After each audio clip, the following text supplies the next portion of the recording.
Hi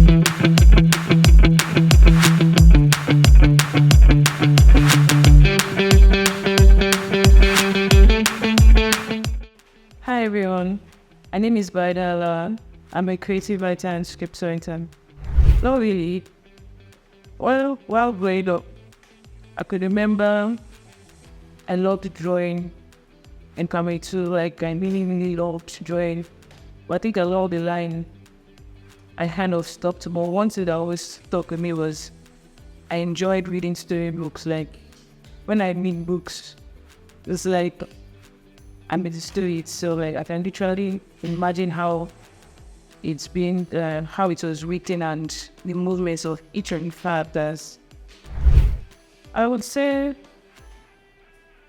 for now, I honestly don't know because I haven't gotten to that level. But I can say when I've written a script and it's actually being done or being produced, and seeing a voice to it, seeing it happen, whether in the form of animation or film or whatsoever it may be, there is this form of satisfaction and joy you get from actually seeing what you kind of envision in your head, you wrote out, and just comes to life, even if some things have been changed along the line. But there's that joy that comes with it. As for the success, for now, I don't know.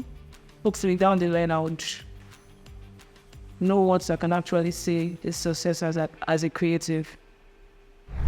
It's exciting. I think that's like going way off in, but I don't love the way he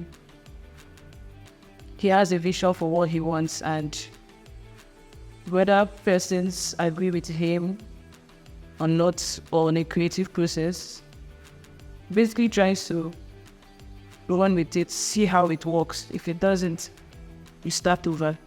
There's no need getting stuck on a project you've done and it doesn't work out. As a creative, or as a writer, or as a producer, you always have to constantly be evolving and working on the different things. You can't necessarily settle. It's like a never-ending thing.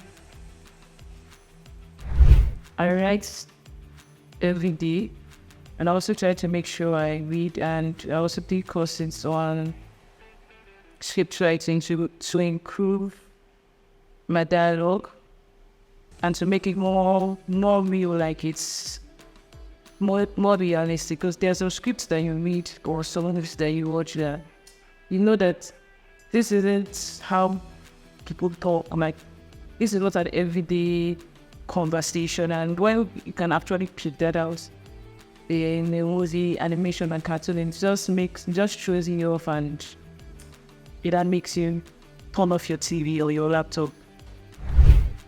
Self-discipline, have that for yourself, and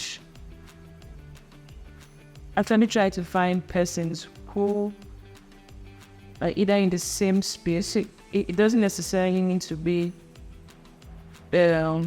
maybe a designer working with a designer. You can have others around you who are in the space, who can actually understand a bit of what it takes to do anything in this space, and from there you can try to actually find your way, because if you're actually in the place where nobody else does this, some things will just seem off, and there'll be a lack of connection with you and some certain persons, but whereby persons who do what you do, you are kind of around them.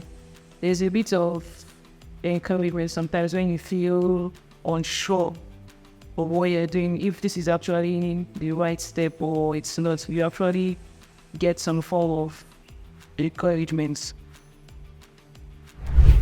For writing, I think for me, I like to work in different places. Working at a particular place for too long, actually, I would say the creative flow, it's like it's being restricted. But changing up the spaces can actually just help you, because sometimes you're actually inspired by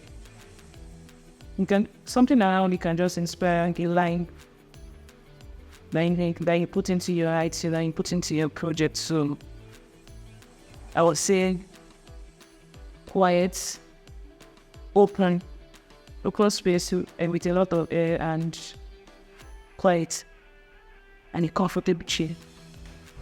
I would say for the books, I know I enjoyed while growing up for Olawotimi and Chiri Achibe. So reading their books as a young child, I enjoyed those feelings of like, yes, this is like something that could actually happen, like in that everyday life, like it's realistic in reality. Things that are actually meaningful. Like I like to write things that I can either envision myself doing, or someone else's story that I'm simply telling it from a different perspective or from a narrator's perspective.